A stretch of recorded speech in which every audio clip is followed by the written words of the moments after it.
Picture a corridor that never sees the sun. It runs the length of the 4th floor of the Waldorf Hotel on 5th Avenue and 33rd Street, and it is carpeted so thickly that a woman can walk its whole length carrying 40 pounds of wet linen and make no more sound than a cat. That is the point of the carpet, not comfort, silence. And you are the woman, and it is 5:30 in the morning in March of 1896, and your left hand has been bleeding into your apron pocket for 10 minutes because you tore the nail back on a brass bed frame in room 407, and you cannot stop to bind it because Mrs. Croft counts the rooms turned by 7 o'clock, and a maid who is short a room by 7 o'clock is a maid who eats standing up at 9 if she eats at all. Your name is Nell Cassidy. You are 19 years old, and you've been in this building for 11 days, and you've already learned the first rule, which nobody wrote down and everybody enforces. You may see everything, and you must have seen nothing. The corridor smells of beeswax and gas, and underneath, faintly, of the guests themselves. That warm, expensive smell of people who bathe in scented water and sleep in rooms heated all night. It is a smell you did not know existed until 11 days ago. Where you come from, 4 flights above a stable on Mulberry Street, the morning smells of horse and coal smoke and the privy in the yard, and the cold gets into the water jug hard enough to skin it with ice by February. Here the radiators knock and hiss all night behind marble, and the guests complain that the rooms are too warm. You carry the linen down the corridor with your torn finger throbbing against the weight, and you keep to the left wall, because the left wall is the service side, and if a door opens, if any of those tall mahogany doors swings inward, and a guest steps out in a dressing gown, you are to turn your face to the wall and stand still until they have passed. You were told this on your first morning by Mrs. Croft herself, a wide, iron-coloured Englishwoman with a chatelaine of keys at her waist that weighs, you would learn, nearly 3 pounds. She said it without cruelty, the way a person explains weather. They do not wish to see the work, Cassidy. They wish to see the result. A room that cleans itself. A fire that lights itself. You are the hands, and hands are not looked at. Then she looked at you for a long moment and added the sentence you will hear in your head for the rest of your life. The best maid in this hotel is the one nobody can describe. And that is the question your whole body's asking as you shoulder the linen down the silent carpet with blood in your pocket. What happens to a girl who spends her years being impossible to describe? What does she become? And what does she do with everything she sees? Because she sees everything in a building where 400 of the richest people in America undress, weep, drink, scheme, and lie, 15 feet from her hands, believing themselves alone. You will find out.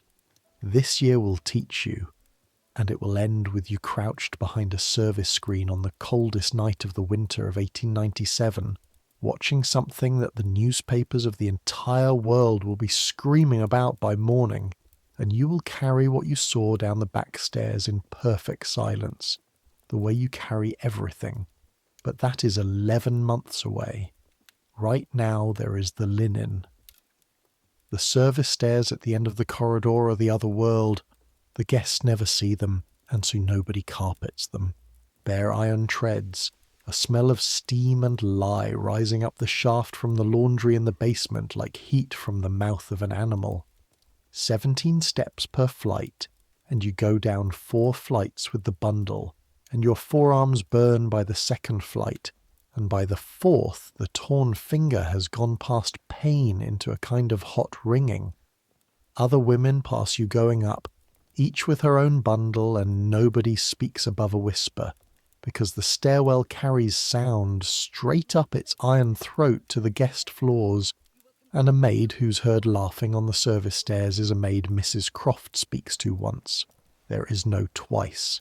The laundry takes your bundle and gives you a clean one, still warm, smelling of chloride of lime and hot cotton, and the warmth of it against your chest going back up is the first pleasant thing that has happened to your body since 4 o'clock, when you woke in the maid's dormitory on the top floor. 12 iron beds, 1 small window painted shut, the breathing of 11 other exhausted women, and broke the skin of ice on the washstand pitcher with your knuckle. Yes, ice. In the grandest hotel in America, the rooms where the maids sleep are not heated past 9 at night.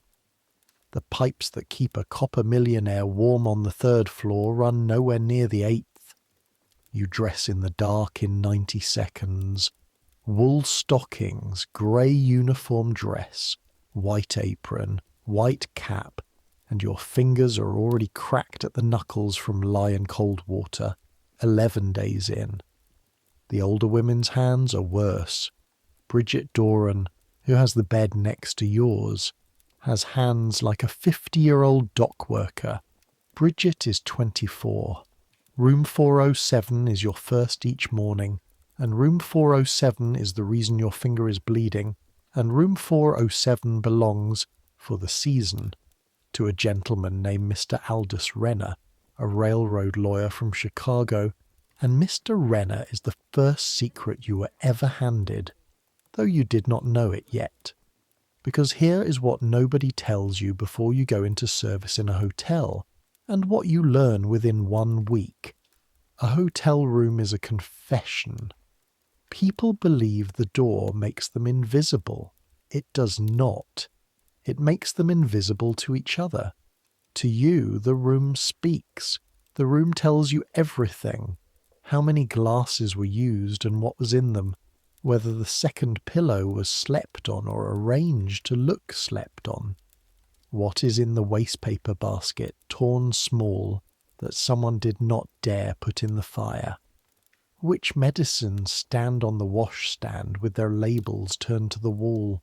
You are 19, and you were raised to believe the rich lived differently, cleaner, calmer, above the sweat and shame of Mulberry Street. 11 days of stripping their beds has already killed that belief. They are the same animal. They are the same animal with better linen. Mr. Renner's room this morning held 2 brandy glasses, one with a rim of lip rouge, and Mr. Renner's wife, you happen to know from the register talk downstairs, is in Chicago.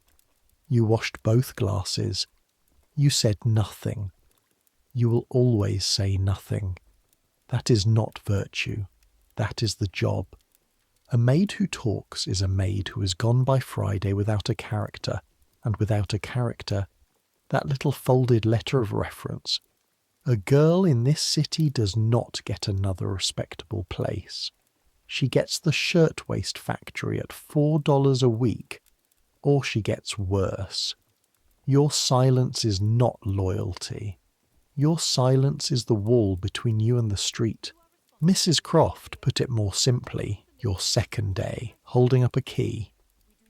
Everything you see in a room stays in the room, Cassidy. You're the only person in this hotel who is paid to have no memory. Paid $14 a month, with board and the unheated bed. Sounds like something until you count it. The suite on the 3rd floor that Bridget turns each morning. Sitting room, 2 bedrooms, private bath with hot water out the wall like a miracle. Lets for $100 a night in the season. 1 night of that suite is 7 months of you. You worked this out on your 5th day, lying in the dark, and then you made yourself stop working things out like that, because that particular arithmetic is a thing that can eat a person from the inside, and you have 13 rooms to turn by 7. By 6:30 the corridor is beginning faintly to wake. A bell rings in the service pantry, a sharp electric rattle. Room 412 wanting something, coffee probably, or the fire built up, and you hear the soft rush of Annie Feeney going past behind you to answer it. The bells are new, electric, a wonder of the age. There is a board in the pantry with a little red arrow for every room on the floor, and when a guest presses the button by his bed, the arrow drops and the rattle sounds and a woman moves. The guests love the bells. You are learning to hate them with a hatred so pure it is almost restful. The bell means whatever you're doing with your two hands does not matter anymore. The bell means now. You bind your finger at last in the linen closet quickly with a strip torn from a rag that was once a pillowcase some duchess drooled on, and Bridget catches you doing it and takes your hand in both of hers without a word and looks at the nail, and her thumbs are so hard and dry they rasp against your skin like wood. You want to keep that dry in the wash water or it'll go bad, she says. Where the finger stool, there's one in the sewing box nobody uses. Then, still holding your hand, not looking up, 407, the Chicago gentleman. You wash the glasses. You nod. Both of them. You nod. Bridget lets go of your hand. Good girl. You'll do. And she's gone down the corridor with her pail, silent on the deep carpet. And that is the whole ceremony. That is how you were confirmed into the order. Both of them. Good girl. You'll do. By 7 you have your 13 rooms turned, beds stripped and made with the sheets pulled so tight a dropped shilling would ring on them, grates cleaned and laid, carpets swept on your knees with a stiff brush and a dustpan, washstands scoured, chamber pots. Yes, chamber pots, even here, even with the marble bathrooms down the hall, because gentlemen at night cannot be troubled. Emptied and scalded, wastepaper baskets sorted into the burn bag. Your knees have learned the geography of 13 carpets. Your back has learned what 40 pounds of wet linen weighs at the top of the 4th flight. And your stomach has learned that it gets nothing until the guest breakfasts are done, because the kitchen serves the servants last, and you eat at 9:15 standing at the long zinc table in the servants' hall. Bread and dripping and tea stewed orange. 15 minutes. Standing, because the benches are for the upper servants, the housekeepers and the valets and the cooks, and a chambermaid of 11 days does not sit in their presence. You eat standing. You are 19. Your finger throbs under its rag. 15 feet above your head, a man who made $4 million in copper last year is complaining that his eggs are cold. And this is how you learn the second rule. It is not the work that gets inside you. The work is only hard. It is the arrangement. The Waldorf is 3 years old this spring, and the men who built it are already planning to make it twice the size. You hear this the way you hear everything. Sideways, in fragments, standing at the zinc table or passing the open door of the steward's office. William Waldorf Astor put up this tower of 13 stories in 1893 on the ground, where his own mansion stood. Mostly, the servants' hall agrees, to spite his aunt, whose mansion still stands next door on the corner of 34th Street, and whose bedroom windows now sit in the shadow of her nephew's hotel like a dinghy beside a steamship. A family quarrel, conducted in limestone, 13 stories high. And now, this is the part the older servants say with a certain grim relish, the aunt has surrendered.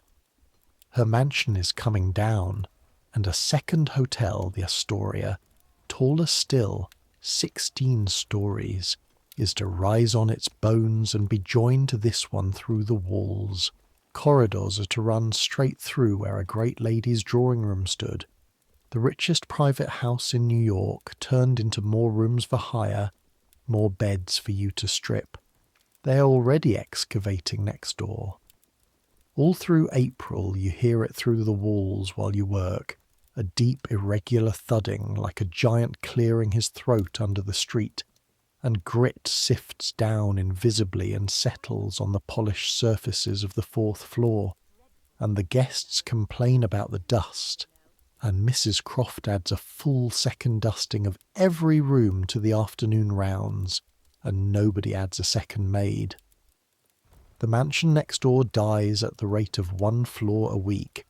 From the window of 412 making the bed, you can see men with bars prying the marble facing off the aunt's ballroom wall, sheet by sheet, and stacking it like playing cards on a wagon. And one morning you stop with a pillow in your hands, watching a chandelier come down on ropes through a hole cut in the ballroom ceiling, turning slowly, throwing little pieces of the sunrise around the wrecked room, and you stand there maybe 40 seconds, which is 30 seconds longer than a maid may stand at a guest's window, and behind you Mrs. Croft's voice says, "Yes, it is a shame." The basket, Cassidy, and then 414. Mrs. Croft. It takes you until early summer to understand what she is, because from below she looks like the enemy. The counter of rooms, the smeller of grates, the woman who can end you with a word. Then in June a thing happens with a guest and a bracelet, and you understand. The bracelet belongs to a Mrs. Van Rensselaer, 3rd floor, a heavy widow with a soft voice who is famous below stairs for 2 things. She tips nobody, and she counts her jewellery aloud every night, piece by piece like a rosary. On a Tuesday in June the bracelet is not in its case, and by 10 in the morning Mrs. Van Rensselaer is in the corridor in a peignoir saying the word thief.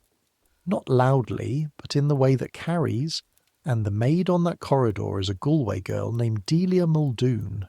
17, 4 months in the house, and 2 house detectives are walking Delia down to the office with a hand on each elbow, and Delia is not crying, which is somehow worse. She has the white, drowned face of a person watching her whole life go over a weir. Because you all know the arithmetic. Accused is finished. Not convicted. Accused. There will be no character letter for Delia Muldoon, and every agency in New York will know why by Saturday. It is Mrs. Croft who stops it. She plants herself in the corridor. You're watching from the linen closet doorway with a stack of towels you've forgotten you're holding, and she says, in that flat iron English voice, "Madam, before the officers are sent for, we will look once more. I have been finding things in this hotel for 3 years. Things prefer to be lost in certain places." And she walks past the widow into the room, and she does not search like a person searching. She stands in the middle of the carpet and turns slowly, looking at the room the way you have learned to look at a room, reading it. And then she goes to the radiator under the window, and she takes a button hook from her chatelaine, and she kneels. You have never seen Mrs. Croft kneel, and from the gap between the radiator's iron ribs she draws the bracelet up like a fish on a line. Rolled off a careless wrist onto the sill, dropped, bounced. Diamonds do bounce. Nobody believes it, and they bounce. Mrs. Van Rensselaer says, "Well, I am relieved," which is as close to an apology as anyone in this hotel will ever hear descend from the 3rd floor to the corridor. And that is that. Delia is returned to her floor the way a book is returned to a shelf. No apology reaches her either. But that evening, in the servants' hall, Mrs. Croft stops behind Delia's place at the zinc table.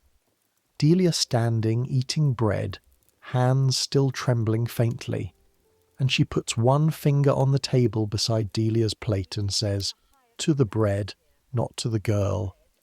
You did nothing wrong. Remember that longer than you remember this morning." And then, straightening to the whole room of standing women, in a voice like a door closing, "In this house we are blamed first. That is part of the wage. See that it is the only part of you they can spend." And she is gone, keys swinging, before anyone can arrange a face. See that it is the only part of you they can spend. You will repeat that sentence to yourself perhaps 1,000 times before this story's over. You do not yet fully understand it. You will. Because the summer teaches you what spending means. The season slows. The millionaires go to Newport, to Saratoga, to Europe, and half the rooms stand empty, and you would think the work would slow with it, and instead the house turns itself inside out. Empty is when the deep cleaning happens. Carpets come up whole and go down to the yard to be beaten, and you beat them in July, in a walled court where no breeze has ever been recorded, swinging a rattan beater until the dust hangs around you like a personal weather, and your arms will not lift past your shoulders, and the sweat runs down inside your dress, and turns the dust on your skin to a thin grey paste. Mattresses are turned and their ticking scrubbed. Every brass bed frame on the 4th floor, 31 of them, is rubbed down with oxalic acid and polished, and the acid finds every crack in your fingers and introduces itself. Windows are washed inside and out. For the outside you sit on the sill, out over 33rd Street, with a leather strap around your waist hooked to the frame. 4 stories of empty air pulling gently at your back like a hand, cleaning glass while the elevated trains rattle over on 6th Avenue and the pushcart men shout below, and the first time you do it your whole body sings one long high note of animal terror, and by August you're eating an apple out there. A person can get used to anything. That is not a comfort. That is the frightening part. And here is what else the empty summer rooms teach you, because empty rooms have the loosest tongues of all. The hotel has a memory, and its memory is kept in objects, and the objects pass through your hands. Under the paper lining of a bureau drawer in 409, a photograph of a woman who is not the wife of the gentleman who takes 409 every October. Fallen behind the headboard in 415 and never missed. A hairpin crowned with a real pearl, cool and heavy as a tooth, which you turn into Mrs. Croft, who logs it in the lost property ledger in her slow round hand. Item, room, date, finder, and looks at you 1 extra second, and you understand the ledger is also a ledger of you, of which maids turn things in. In the back of the wardrobe in 411, pushed into the corner, a bundle of letters tied with black ribbon, addressed in a man's hand to the lady who died in that room in February before your time. The older girls speak of it flatly, a lady dying in the night, a doctor on the stairs at 4 a.m, the room sealed for a week, letters her family, sweeping in with lawyers to collect her effects never found. You hold the bundle for a long moment in the empty sunstruck room. The ribbon has gone grey-green along its folds. You do not read them. You want to read them so badly your ears ring. You carry them to Mrs. Croft, and she looks at the name on the top envelope, and something crosses her iron face that is gone before it lands, and she says, "I will see to these." The ledger stays shut. You never see the letters again. That is the summer's last lesson, and the biggest. Even the keeping of secrets has floors above it, and floors below it, and yours is the bottom floor. You keep them by not knowing them. Somewhere above you, someone keeps them by choosing. In September, the carpets go down again. The millionaires come back from the sea smelling of cologne and boredom. The bells begin their rattle at 7 sharp, and there is a new sound through the eastern walls, riveting. The aunt's mansion is gone to the last brick. The Astoria is rising, floor on floor of steel, and men walk beams over 34th Street with their hands in their pockets, and the whole east side of your corridor booms softly, from breakfast to dark like a heart in a wall. 16 stories, they say, at the zinc table. 1,000 rooms when the two houses are joined. Corridors straight through. More silver, more linen, more bells, more hands, and hands are not looked at. October is when you meet the fourth floor's other government, which is not Mrs. Croft. It's a man named Foss, the floor valet, 50-odd, grey as ash, with the soft creeping walk of a man who has spent 30 years being unheard, and Foss runs a second economy in the house that has no ledger at all. You learn it by degrees. A guest wants whiskey after the bar has closed. A guest wants a message carried to a lady in another hotel, and no name given at the desk. A guest wants a card game arranged or unwound, wants a newspaper man kept out or let in, wants at 3 a.m. a doctor of the discreet kind. All of this is Foss, and all of it moves on tips, and the tips move downward through his fingers in shaved fractions to the porters and the pantry boys who do the carrying, and none of it, not one grain, comes near the maids, because the maids are women, and the night traffic of the house is men's water, and Foss makes this clear to you in your first real conversation in October in the service pantry with exactly one sentence. You have just carried extra towels to 4, 1, 2 at 11 at night. The bell rang. You were the only one up.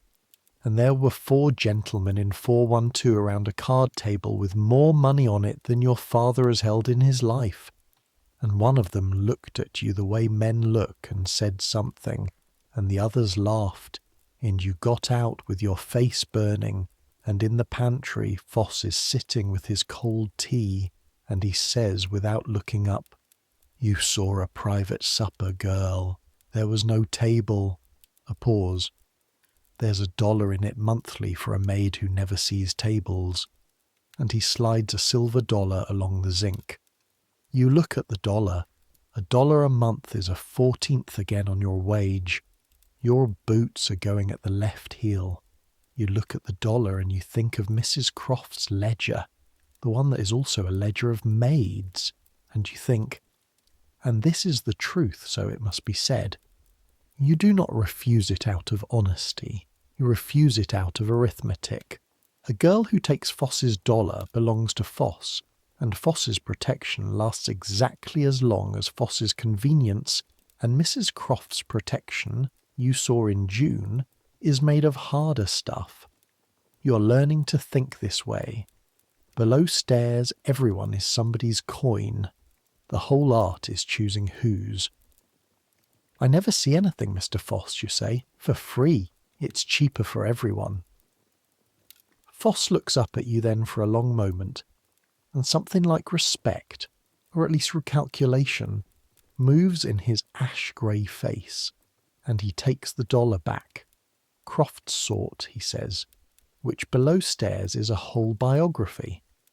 And after that, Foss is never once your friend, and never once your enemy, and in February, but that is February, November brings the weather down like a lid, and the house fills to the roof, and now you're turning 16 rooms, not 13, because Annie Feeney's chest has gone bad. The dormitory hears her at night, a cough like tearing canvas, the cold room doing its slow work, and no one is hired to replace her while she is resting, unpaid, in the ward at St. Vincent's. 16 rooms means you run. Not visibly, a maid never visibly runs, but there is a gait the older women teach you.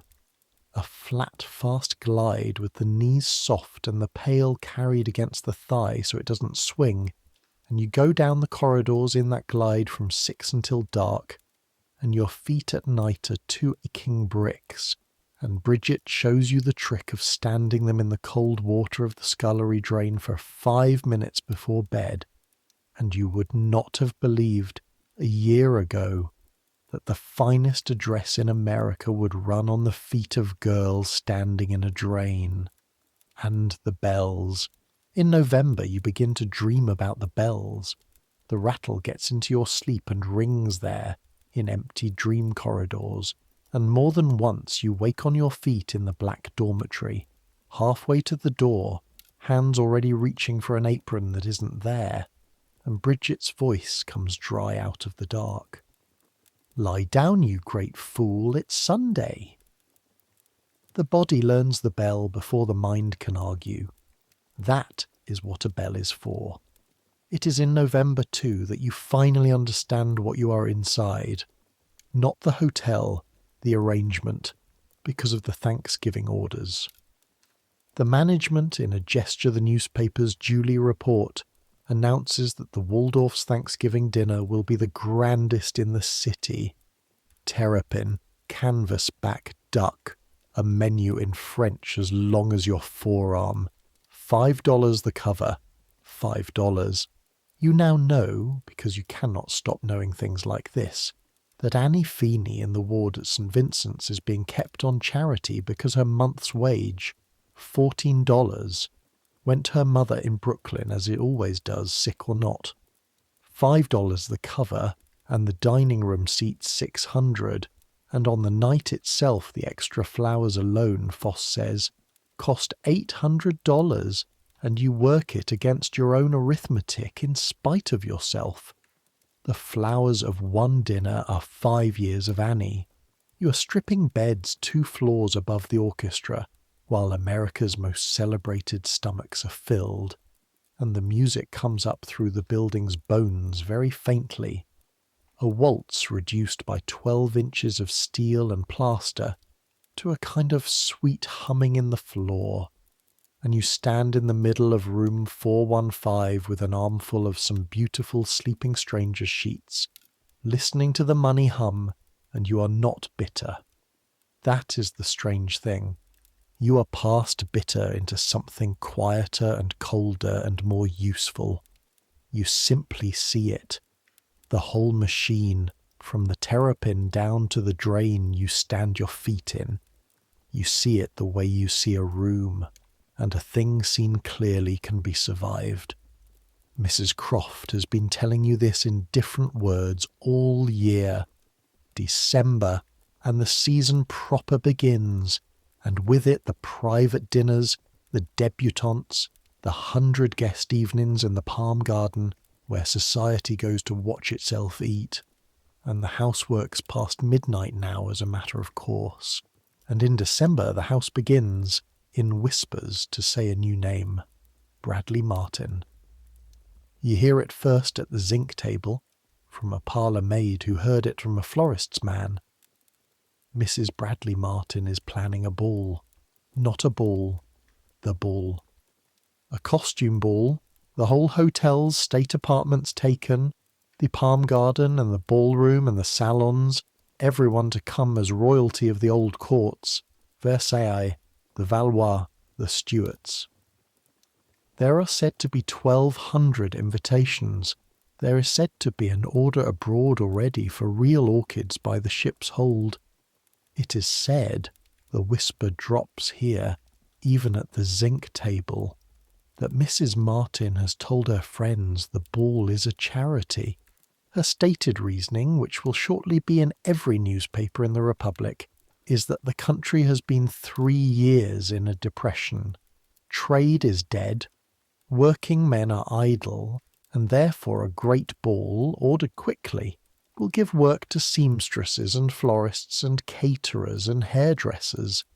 That spending is a kindness, that the cannon of her money, fired straight up into the air, will come down as rain. You are 19, and you stand 15 minutes a day eating bread at a zinc counter, and even you can hear the sound that sentence makes. The winter of 1896 into 1897 is the 4th winter of the hard times. You see it every morning before the guests wake, because the guests never look down from their windows, but you do.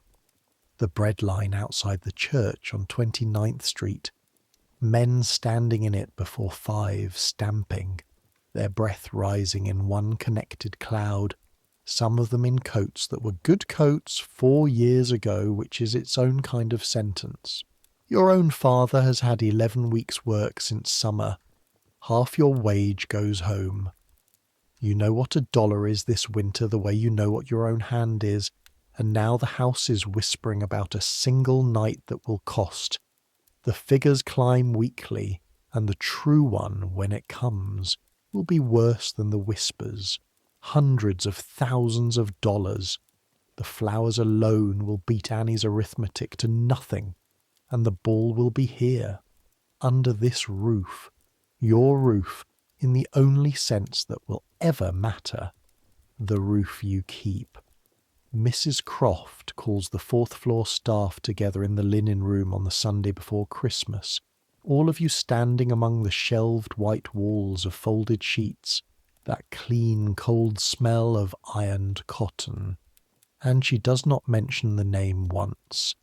She says only this: in February this house will do a thing houses are not often asked to do, and every eye in the country will be on it, and some of these eyes will be hoping to see it fail. Extra staff will be taken on. You will train them and watch them. Nothing leaves this house in an apron pocket, and nothing leaves it on a tongue. There will be newspaper men.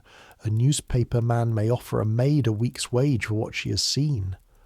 She pauses, and her eyes go along the row of you, and they are not unkind, and that is what makes them terrible. What have you seen, Cassidy? And because you have been in this house 11 months and not 11 days, you say, "Nothing, Mrs. Croft, I'm paid to have no memory." That, says Mrs. Croft to the room, is the whole of your catechism. Good night. Christmas in the hotel is worked, not kept. The guests keep it. You work it. On Christmas morning you turn your 16 rooms as always, and in 11 of them there is wrapping paper in drifts, tissue and gilt cord and holly-printed boxes from the Fifth Avenue shops, and it is your job to gather the drifts into the burn bag, and in room 405 you gather up, along with the paper, a doll. A wax-faced doll in a blue silk dress. French. The kind that stands in the toy shop window on 23rd Street behind glass like a small empress, and it has been dropped face down by the grate and forgotten, because the child of 405 received 9 presents this morning, and the doll ranked somewhere below the pony that is being boarded at a stable uptown. You know the doll costs more than your month. You hold it exactly 4 seconds, then you set it on the nursery pillow, face up, arms arranged, because the child may yet remember it, and you take the paper and go, and in the corridor Bridget looks at your face and says, "Don't," and you say, "I wasn't," and you were. You have a sister who is 8. Her Christmas present this year is a hair ribbon and an orange. She will sleep holding the orange. You're given your Christmas dinner at 3 o'clock standing, and it is a good dinner. Turkey and proper gravy and a mince pie.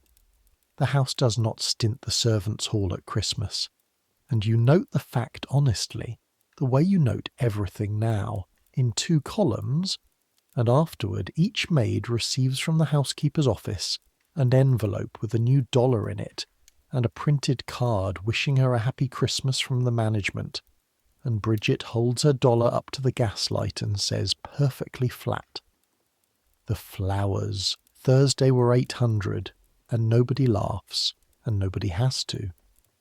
Then it is January of 1897, and the countdown begins, and the house goes strange.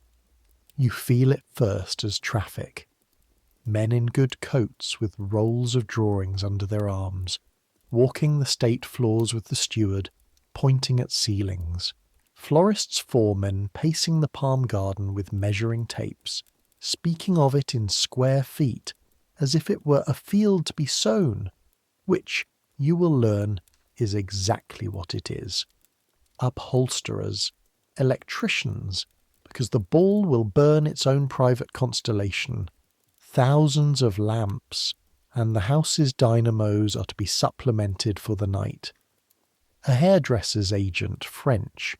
going from suite to suite, booking the great ladies' appointments for the day itself, because on the day itself, you hear, every hairdresser in New York will be working from dawn, and the last appointments will be at 10 in the morning, for a ball beginning at 11 at night, meaning some of the noblest heads in America will sit motionless for 13 hours, powdered and towered and terrified to lean back, waiting for the evening the way a set jelly waits. And the whispers in the servants' hall now come with numbers attached, and the numbers no longer sound like money, they sound like weather. 50,000 for flowers, 10,000 for the supper. Oscar's kitchen is to serve it in the small hours, and the menu is being kept locked in a drawer, and the kitchen men are insufferable with the importance of it. Costumes at $1,000 each, at $3,000, at $5,000. There is a legend unkillable of one gown sewn with pearls that costs more than the hotel's entire staff will earn in the year. The true total, you will read it in the papers after, in print like a verdict, will be put at $370,000 for one night. You do the arithmetic before you can stop yourself, standing at the zinc. At $14 a month, a maid earns $168 a year. $370,000 is 2,200 years of you. The ball will burn in 12 hours the working lives of every woman who will ever make its beds, and their daughters, back past the fall of Rome. You say none of this aloud. You have your catechism. But the city says it. That is the thing about January. The ball stops being the hotel's secret and becomes the country's argument. The newspapers get the story whole, the invitations, the costumes, the sums, and they split like a log along the grain. Some papers print the gowns breathlessly, column after column.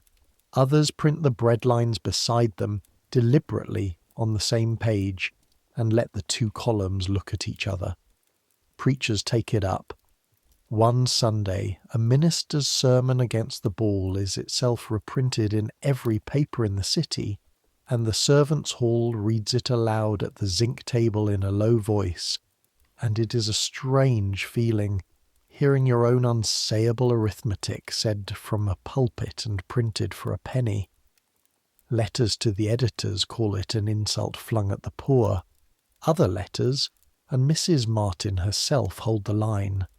The money goes to seamstresses, to florists, to trade. Is charity to be sneered at because it wears a costume?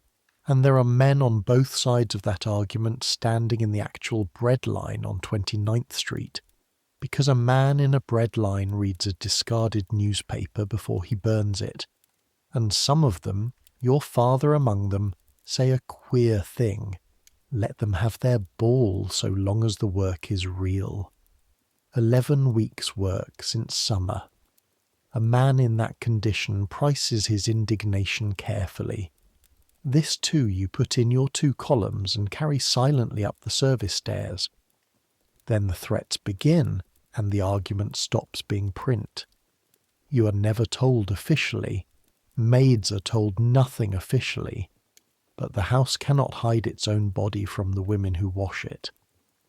In the last week of January, men you have never seen begin to appear in the corridors, quiet men in plain good clothes who walk like policemen because they are policemen, Pinkertons and Central Office detectives hired by the family and the house together, and one of them is posted at the door of the state apartments day and night. The talk at the zinc table, sourced from a porter who carries the detectives their coffee, is of letters. Letters to the Bradley Martins, unsigned. There has been talk, real or fevered, of anarchists, of a bomb, of windows. It is only 11 years since the Haymarket, and the word anarchist in 1897 is a word like cholera. Whatever the truth of the letters, the fact in front of you is this.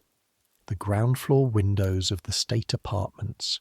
You see this yourself, sent down with linens on the 2nd of February, are being boarded inside their frames, good pine planking screwed over the glass of the finest rooms in America, and the boards then hidden behind banks of flowers so the guests will never know they are dancing inside a stockade.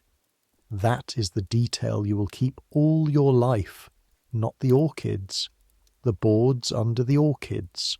The most brilliant company of the age dancing in fancy dress inside a boarded box in the 4th winter of the hard times, guarded from the street by hired men, and the flowers arranged deliberately, professionally, so that from the inside the fortress would read as a garden. You help carry the flowers as it happens. On the 9th and 10th of February the florists' wagons come like a supply train, and every pair of hands in the house is conscripted between its regular duties, and you personally carry by count 51 boxes of roses through the service corridor, your arms full of chilled stems and that heavy wet red smell, until the smell stops being pleasure and becomes work, becomes something like meat. The palm garden and the ballroom swallow it all. Garlands of orchids along the boarded windows, roses wired to trellises by the thousand. The papers will say 6,000 orchids, will say the mauve ones came at $2 the bloom.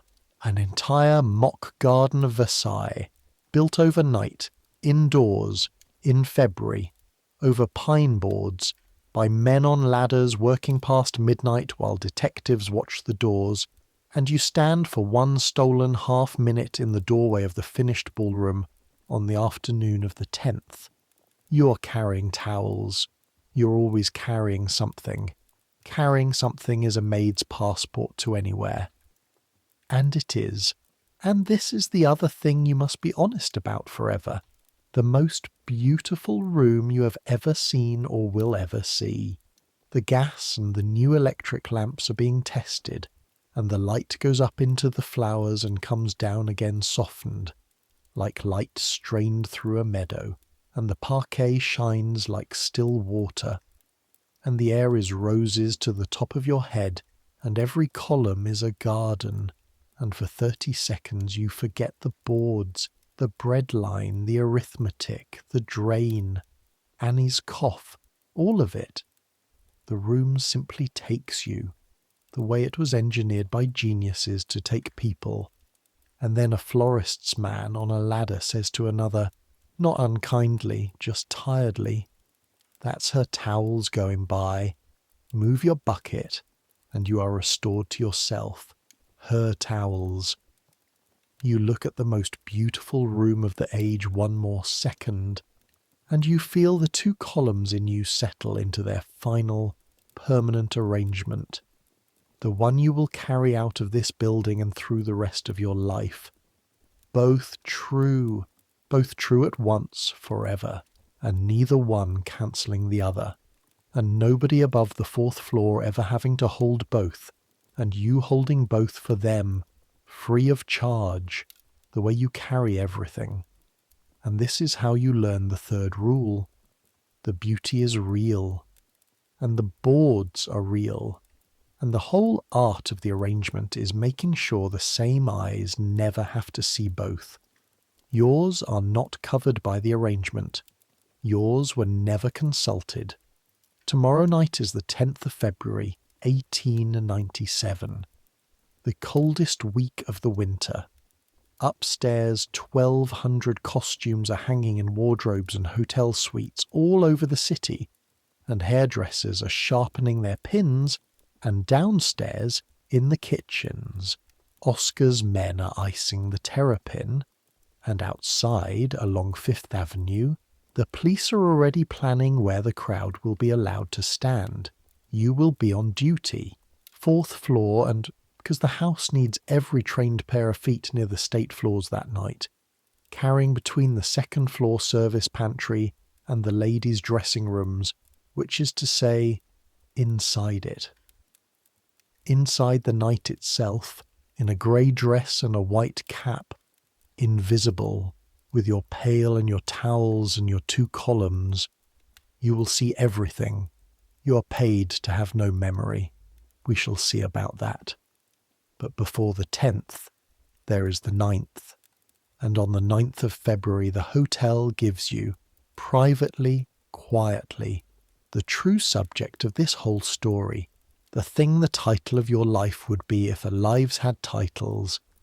It gives you room 411. Room 411 has been taken since the new year by a Mrs. Ashworth, a young married lady from Philadelphia, small, fair, expensively dressed in a way that is somehow always slightly wrong. The gloves too new, the furs too many for the weather. Travelling, the register says, with her husband, though the husband is more absence than man. You have made that bed for 6 weeks, and Mr. Ashworth has slept in it perhaps 9 nights. Mrs. Ashworth is the kind of guest maids like. She says good morning, she does not test the mantle with a fingertip, and once in January, finding you laying her fire with your cracked hands, she looked at them a moment too long, and the next morning there was a small pot of rose glycerin salve standing on the great shelf, unexplained, unmentioned, which is the correct grammar of kindness between floors, and you used it, and it helped, and you never spoke of it, and neither did she. That is the whole of your acquaintance. A pot of salve and 6 weeks of reading her room. And her room, in the last fortnight, has been telling you something is wrong. You know her room the way a nurse knows a pulse. The signs in order. She has stopped eating the breakfast she orders. The trays go back arranged to look eaten, the roll broken and hidden in the napkin, and only a maid or a mother knows that trick. The medicines on the washstand have multiplied and turned their labels to the wall. The wastepaper basket, which you must sort for the burn bag, has twice held the beginnings of letters. You do not read them, but a torn salutation lies face up and cannot be unseen. Dear Papa. And then nothing. 4 times over, 4 different papers. Dear Papa, and nothing. She has begun sleeping, the bed tells you, curled at the very edge of the mattress, the far edge, the way a person sleeps who is trying to take up no room in her own life. And on the 6th of February you found the second pillow arranged to look slept on. You know the arrangement. You have washed the brandy glasses of half this corridor. But Mrs. Ashworth is not arranging evidence of company. She's arranging evidence of a marriage. For you. For the only witness she has. The loneliest thing you have ever seen in a hotel room, and you have seen the letters of a dead woman tied in black ribbon. On the morning of the 9th, her bell rings at 6:30, before the corridor properly wakes, and you answer it because you are nearest, and Mrs. Ashworth is standing in the middle of 411 in her nightgown, with her travelling case open on the bed, and her hands full of banknotes, counting them, losing count, starting again, and her face when she turns to you is the face of Delia Muldoon going down the corridor between the detectives, the white, drowned face of a person watching her life go over a weir. There is a bruise on her left forearm in the shape a hand makes. It was not there when the salve appeared in January. Her sleeves were loose then. You would have seen. She says, I rang for, and stops, because she did not ring for anything. She rang for someone. There is a difference, and a maid of nearly a year knows it instantly. What she says then comes out in pieces over 3 minutes, while you stand with your hands folded in front of your apron in the posture of not being here, which is, you understand suddenly, the only posture in which such things can be said at all. She could not say this to a woman who counted as present. Her husband's debts are not his story about them. The rooms are not paid beyond the week. He has taken her jewellery to be kept safe. He has signed things with her father's name that her father did not sign. Tomorrow night, and here her voice goes very careful, like a woman walking on river ice. Tomorrow night he goes as a Stuart Cavalier to the ball, hired costume, hired sword, because to be seen at the Bradley Martin ball is worth credit in this city, is worth 6 more months of rope from the men he owes, and she is to go too, as a shepherdess, hired crook, hired curls and smile, because her smiling face beside him at the ball of the age is collateral. She is the costume. And the day after the ball, or the day after that when the trick has bought its rope, they are to leave, for he has not said. He does not say things now. He counts her hairpins when she's been out. That is what has become of her life. And she is 23, and she is telling it at 6:30 in the morning to the chambermaid, because the chambermaid is the only human being in New York City who is guaranteed not to be at the ball, and guaranteed to say nothing, and guaranteed by the whole iron arrangement of the world not to count. And then she asks it. She holds out the banknotes. You will remember the exact sum until you die. $60, 4 months of you, crushed in a small hand smelling of rose glycerin. And she says, tomorrow night, while the whole world is downstairs, will you bring her travelling case and her grey cloak down the service stairs and give them to a man who will be waiting at the 33rd Street baggage entrance with a cab? Her brother, she says. The word wobbles just enough that you understand it may be a brother the way the second pillow was slept on. It does not matter. Down the service stairs through the maid's country, where a woman in a plain cloak carrying nothing is invisible, on the one night of the age when every eye in New York, every detective, every reporter, every husband will be aimed at the front of the house, at the costumes, at the light. She has thought about this the way prisoners think. The ball is her boarded window, and the flowers are arranged so no one will see her go. $60, and the service stairs, and your silence. That is the request. That is the whole request. And you stand there in your grey dress with your folded hands and your 2 columns, and everything you have learned this year arrives at once, in about 4 seconds, the way a whole staircase arrives at a person falling down it. Mrs. Croft's ledger, which is a ledger of maids. The character letter, which is the wall between you and the street. Delia between the detectives, finished by an accusation that wasn't even true. Foss's dollar and whose coin you chose to be. Nothing leaves this house in an apron pocket, and nothing leaves it on a tongue. If anything goes wrong, if the husband raises a cry, if a detective at the baggage door on the most guarded night in the history of the house stops a maid carrying a guest's case, there is no version, none, in which the truth protects you. A guest's word against a maid's is not 2 words, it is 1 word and a noise. You would be Delia without the bracelet. You would be finished not for stealing but for helping, which the arrangement punishes harder, because a thief only takes property, and you would be taking something the arrangement actually values. A wife. 4 seconds. Her hand is still out.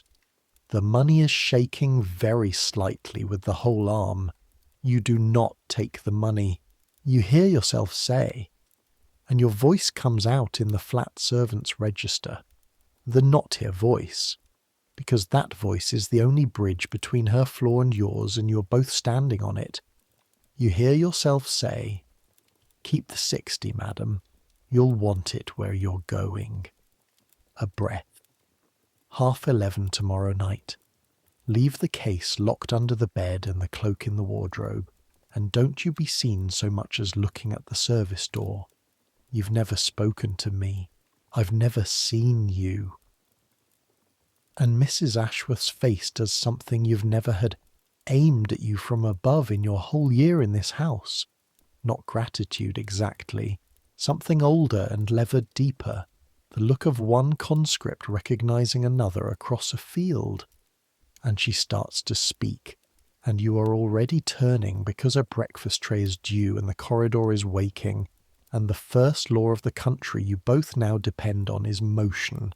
And behind you, she says, to your back, very low, a why. And you stop for exactly 1 second with your hand on the door, and you tell her the truth, because it is 6:30 in the morning, and you may never in your life be asked a real question by the 3rd floor again. Because I'm paid to have no memory, madam, you say. Nobody's paid me for my eyes yet. Then the corridor, then the glide, then 16 rooms, and the bells and the flowers coming in by the wagon load below like a red army, and your heart going all day like a fist on a door. By morning, whatever happens, she'll be gone or she'll be caught, and so, either way, will you. The 10th of February 1897 is the coldest kind of clear, a hard blue day, the gutters iced, the breath of the cab horses on 5th Avenue hanging in shreds, and the house wakes into it like a ship going into battle, every deck at once. You're up at 4, not 5. Everyone is up at 4. The dormitory dresses in the dark in a silence that is not the usual dumb tiredness, but something charged. Even the women who will never go below the 6th floor tonight can feel the building humming under them. Bridget, hooking her collar in the black, says the only thing anyone says, well, queer times, and down you go into them. The morning is rooms as always, because the 400 guests of the hotel still sleep, still ring, still want their fires, ball or no ball, and you turn your 16 with your hands while your mind runs the service stairs over and over. 11:30, case under the bed, cloak in the wardrobe, the baggage entrance, the cab, polishing the plan the way your hands polish brass, until every surface of it is worn smooth. In 4:11 the breakfast tray comes back with the roll broken and hidden. The case is under the bed.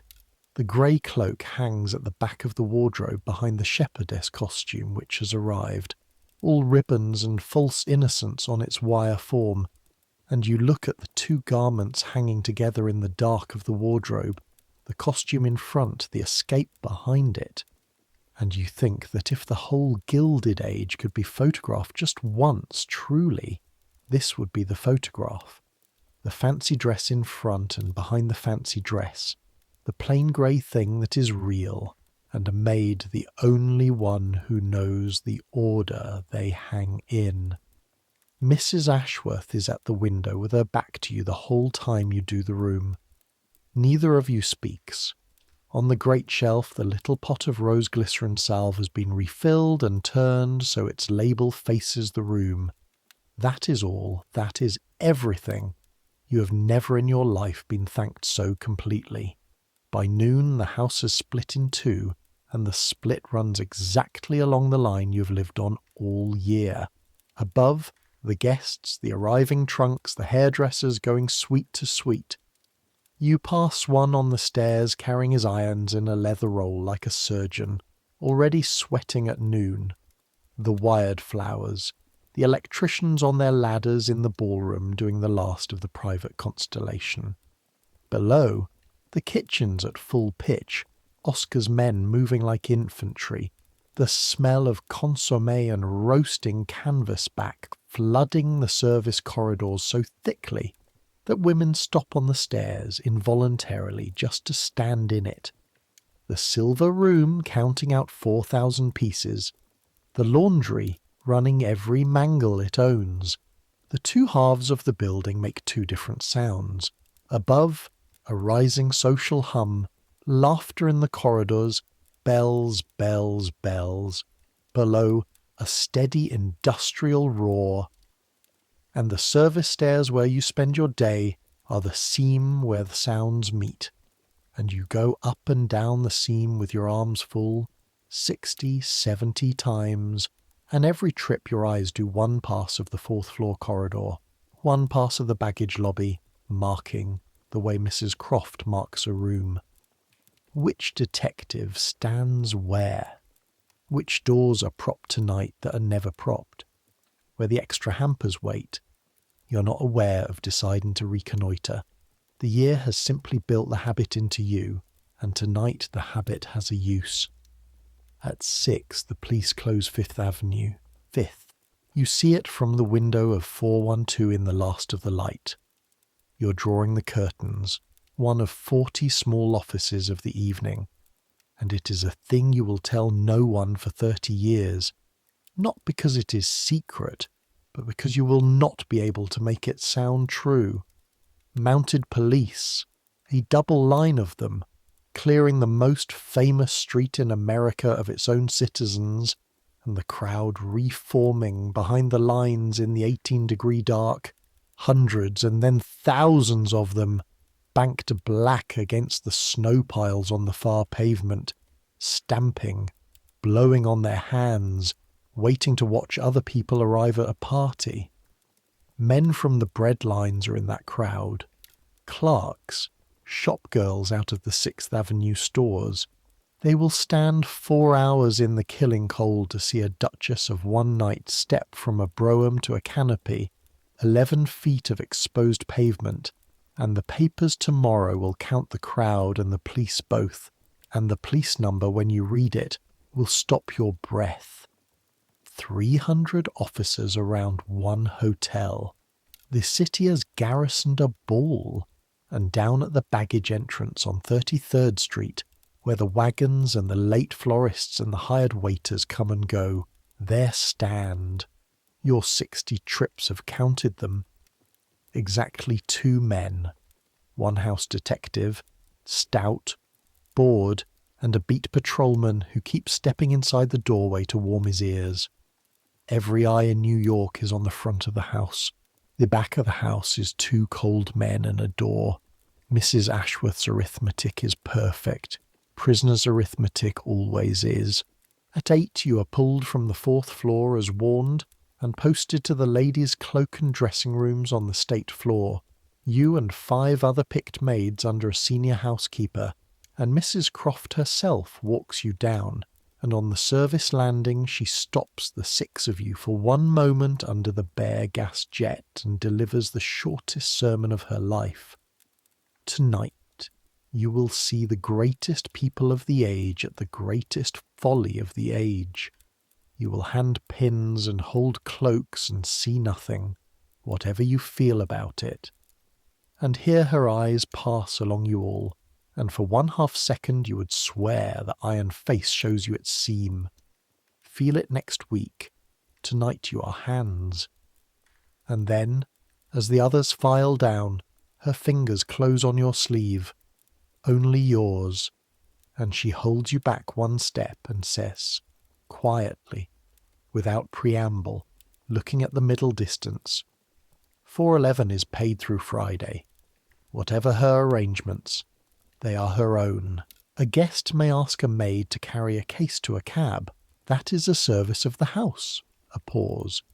The keys tick against her hip. It is also a service of the house to forget which maid. And she releases your sleeve and goes down the stairs ahead of you, iron-backed, 3 pounds of keys swinging, leaving you on the landing with your heart slamming and the understanding arriving in you like cold water down the back. She reads rooms too. She has read 411 for weeks. She read you this morning.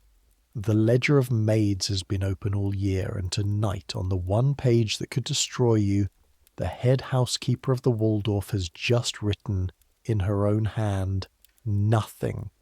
You will never speak of it to her. She will never speak of it to you.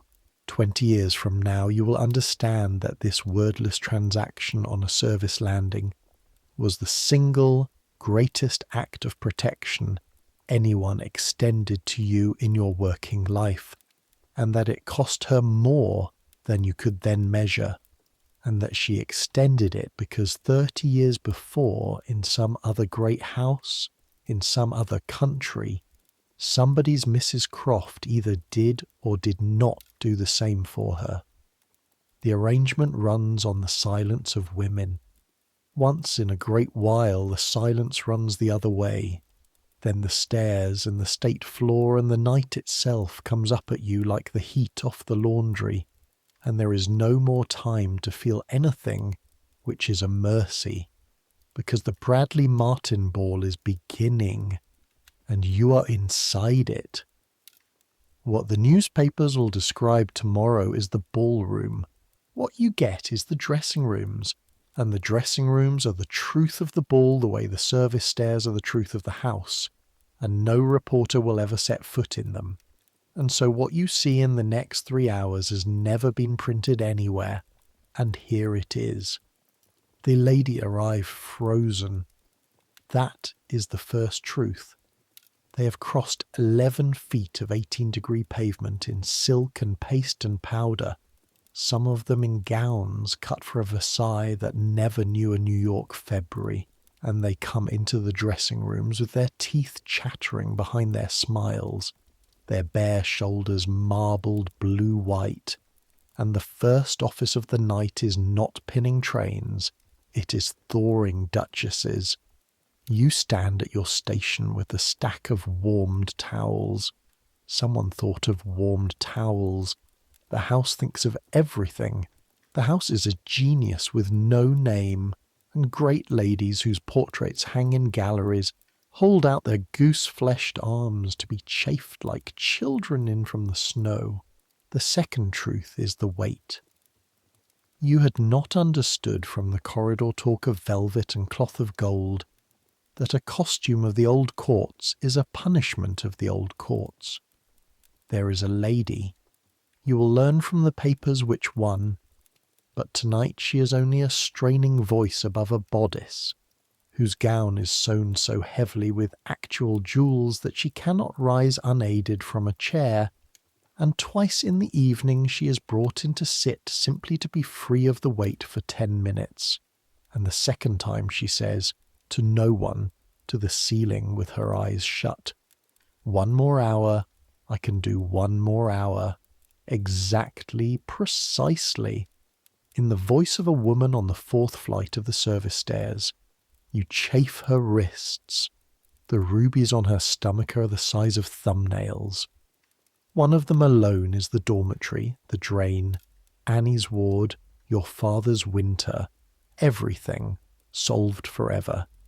It sits on her heaving ribs doing nothing. Your 2 columns have never stood so close together, and what you feel holding that wrist is not what you expected to feel. It is not envy, and it is not anger. It is the discovery, delivered through your fingertips on her pulse, that the arrangement is heavy on both its ends, crushingly heavy, differently heavy, and light only in the middle, where it is merely iron. The third truth is the fear. They are afraid, the great ladies. You would never have believed it, and you see it at a distance of 10 inches, over and over, all night. The fear of the wrong entrance, the wrong precedence, the costume that duplicates another costume, the quadrille misdanced, the satirist's paragraph, the being seen to be less. A girl of perhaps 18, dressed as a French shepherdess of the last century, hired crook, hired curls.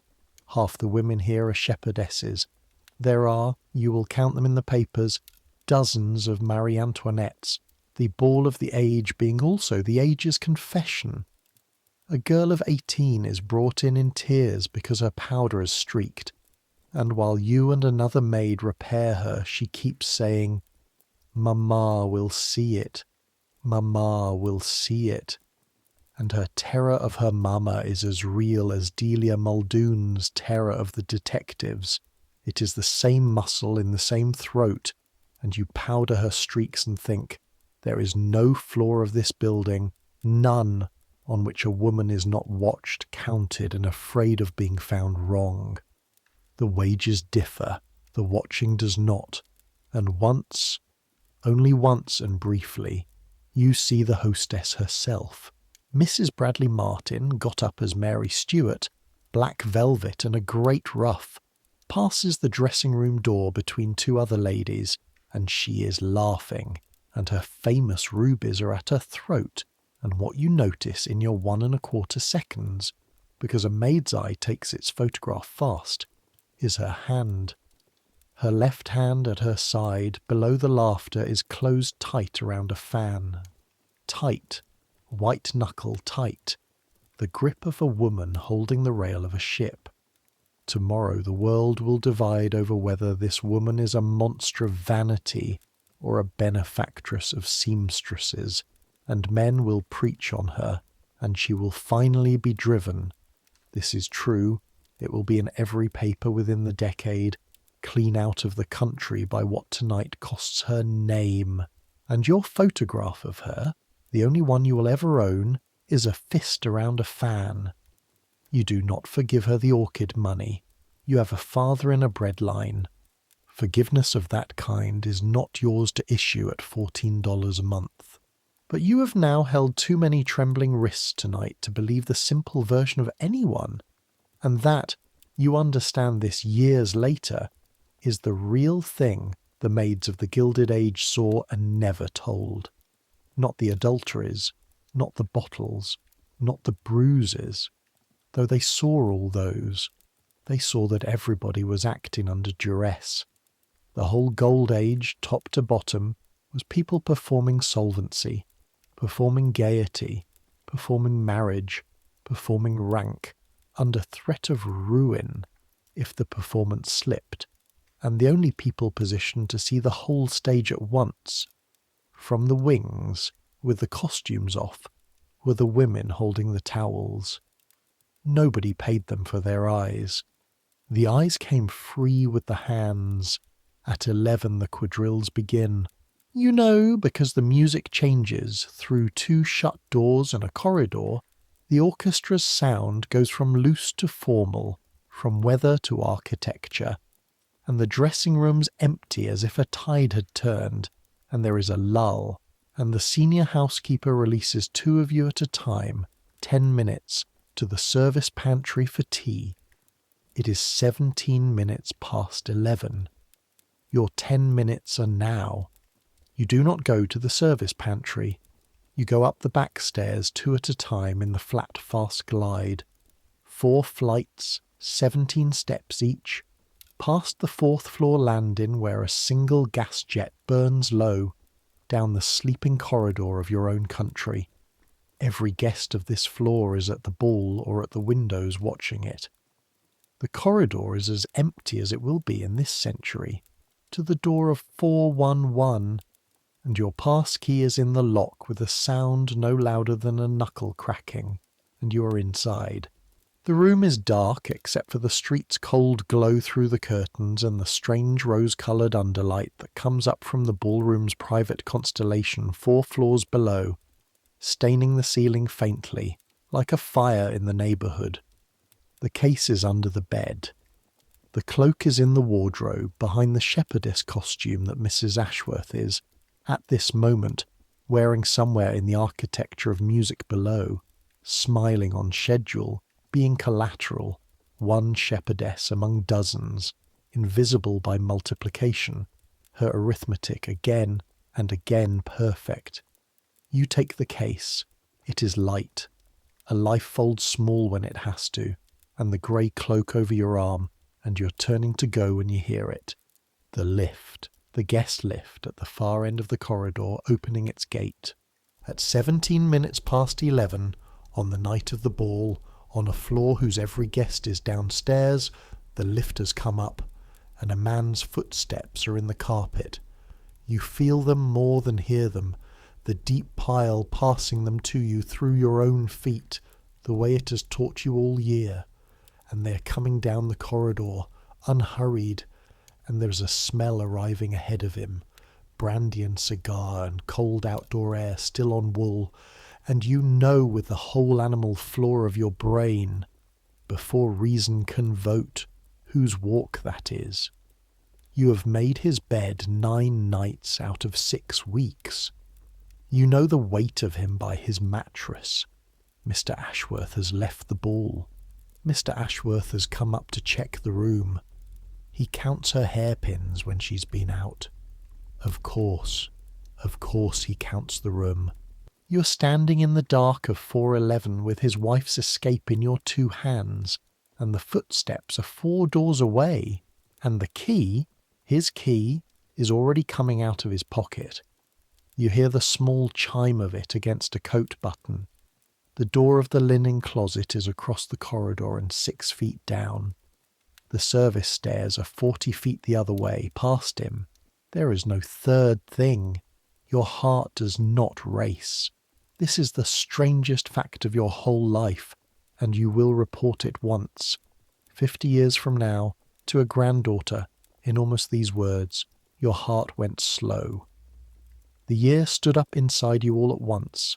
The glide, the not hear voice, the reading of rooms, the corridor's exact geography, which you own, which is yours, which he only rents, and the whole of it condensed into a single cold professional sentence, the sentence of your trade, the sentence this entire story has been teaching you to say: he is a guest. Guests do not see maids. And you open the door of 411 from the inside and step out into the corridor straight toward him. You do not run, and you do not creep. You do the thing no fugitive would ever do, and every maid does 80 times a day. You walk the left wall, the service side, at the working glide, with the case carried flat against your apron like a linen box and the grey cloak folded over it like a dust sheet.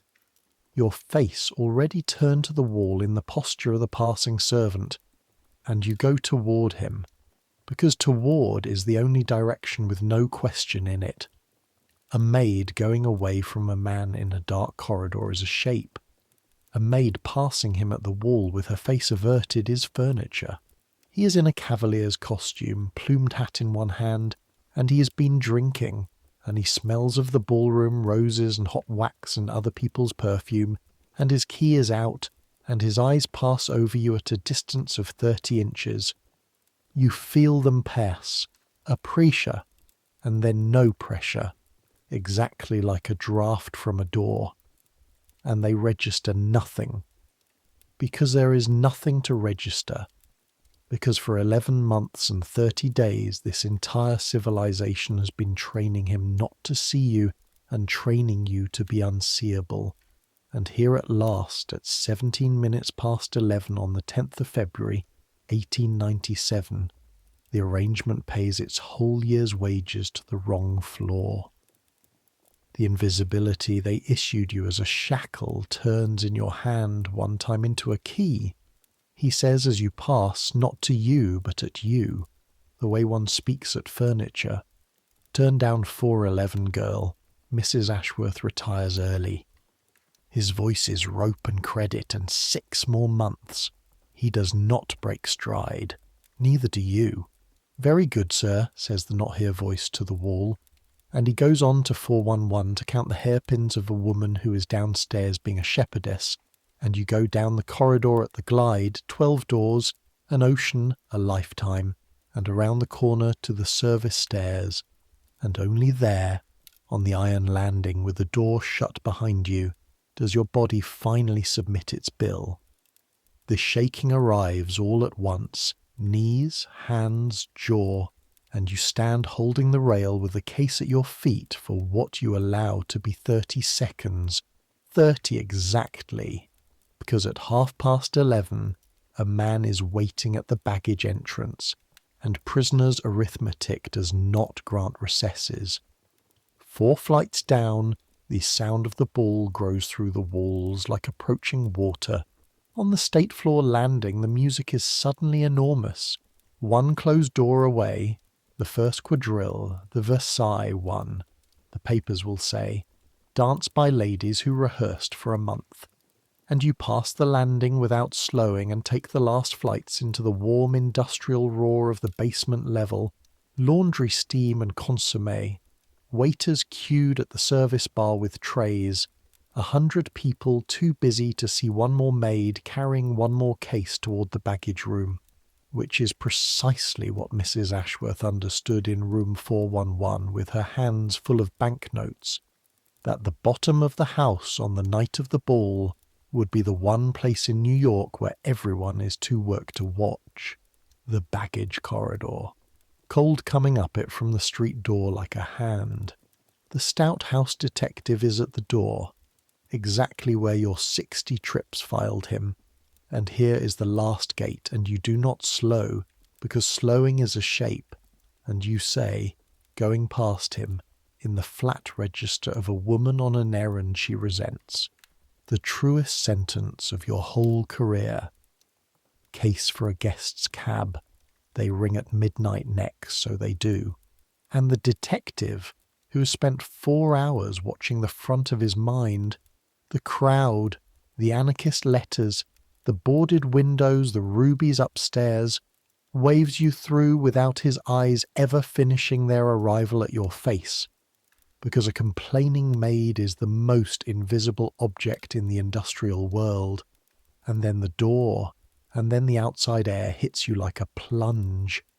18 degrees, your breath tearing away in shreds, and there at the curb among the florist's wagons stands a hansom with its lamps lit, and a young man beside it in a good plain overcoat, hatless in the cold, whose face, fair, small-chinned, unmistakable, answers a question you never asked aloud. A brother. An actual brother. The relief that goes through you is its own information. You file it with everything else you will never say. He takes the case. His hands are shaking worse than yours. He looks at you, arriving at your face without difficulty, the first pair of eyes above your own station to manage the trick in this entire story. And he says, "How will she?" And you say, "She'll come out the 34th Street side with the crowd when the supper march starts, midnight, one shepherdess in 100, and she'll walk to the corner like a lady taking air, and you'll be standing there and not here. Corner of Astor's fence, not here. Because you have carried her arithmetic the last 100 yards yourself, improved it, made it a maid's arithmetic, which is better. Because it is made of corridors actually walked." He nods and swallows, and then he does a thing that no one in 51 weeks has done. He takes off his hat. He has no hat. He inclines his bare head to you, in the cold, in the lamplight, the full bow of one person to another person, and says, "I won't forget you." "You will," you say. "That's the point of me." And you're back through the door past the detective. Forgot the rug, didn't they? Ring, ring. Up 5 flights at the glide, and into the dressing rooms at 29 minutes past 11, 12 minutes gone of your 10, and the senior housekeeper's eye finds you, and finds the warmed towels already in your arms. You lifted them off the pantry rack in passing without breaking step. The year again, the year doing your thinking, and moves on. You stand at your station. Your hands hand pins. A countess of one night is thawed.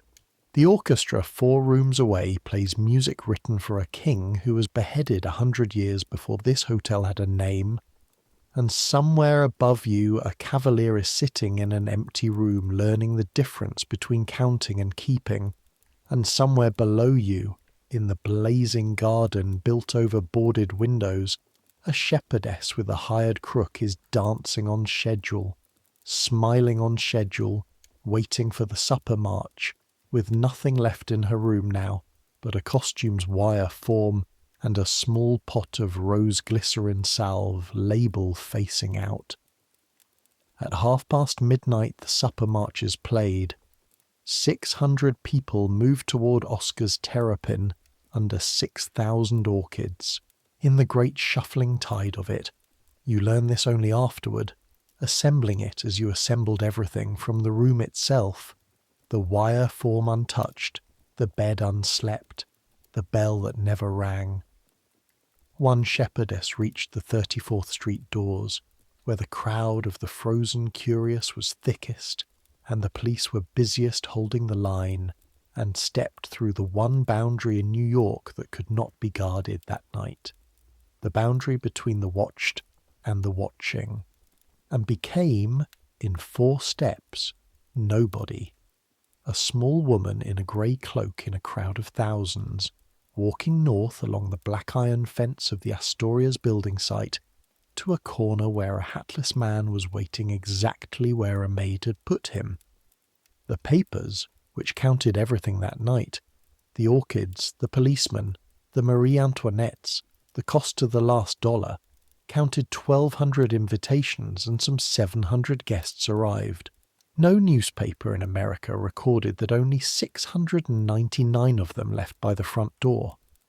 It was not the kind of number the front of the house was built to notice. It was the kind of number you were built to notice. You and the ledger that stayed shut, and the woman with 3 pounds of keys who wrote nothing in it, on purpose, in her own hand. At 4 in the morning the last carriage is called. At 5 you are stripping the dressing rooms of 600 towels. At 6 the cotillion favours are being swept up off the parquet under the wilting mock garden of Versailles. Real silver trinkets, dance cards edged in gold, dropped and trodden and abandoned by the 100, and the sweepers work under the eye of a steward so that none of it leaves in an apron pocket. And at 7 you're on your own corridor with your pail, because the 10th of February has become the 11th, and the 400 guests of the hotel will shortly wake and want their fires and ring their bells, and the bells do not know what night it was. And in room 411, which is paid through Friday, you strip a bed that no one slept in, and you scald a washstand no one used, and you take from the great shelf the small pot of rose glycerin salve, which is the only wage anyone will ever pay you for this, and you put it, yes, in your apron pocket, the one thing in 52 weeks, and you would tell Mrs. Croft herself to her iron face. It was given me, and it was, and you use it on your cracked knuckles every night for the rest of the winter, and it helps. By morning, the ball is the loudest story in the world, and you were inside it, and the story you were inside is not in any of the papers, and it never will be, because you are the place where stories like it go to be safe. And this is how you learn the last rule, the one above all the others. They were wrong about what you are. All year they told you that you were the hands, but hands forget nothing. Hands are where the memory actually lives. Ask any woman who can still feel the weight of a case she carried down 4 flights 50 years ago. You were never paid to have no memory. You were paid to have all of it, and keep it, and carry it the way you carried everything. Silently, at the glide, along the left wall, straight past the eyes of the age. The de-escalation of a great night is its own labour, and it takes the house a full week, and the week teaches you things too, quieter things, the kind that settle. The flowers die first.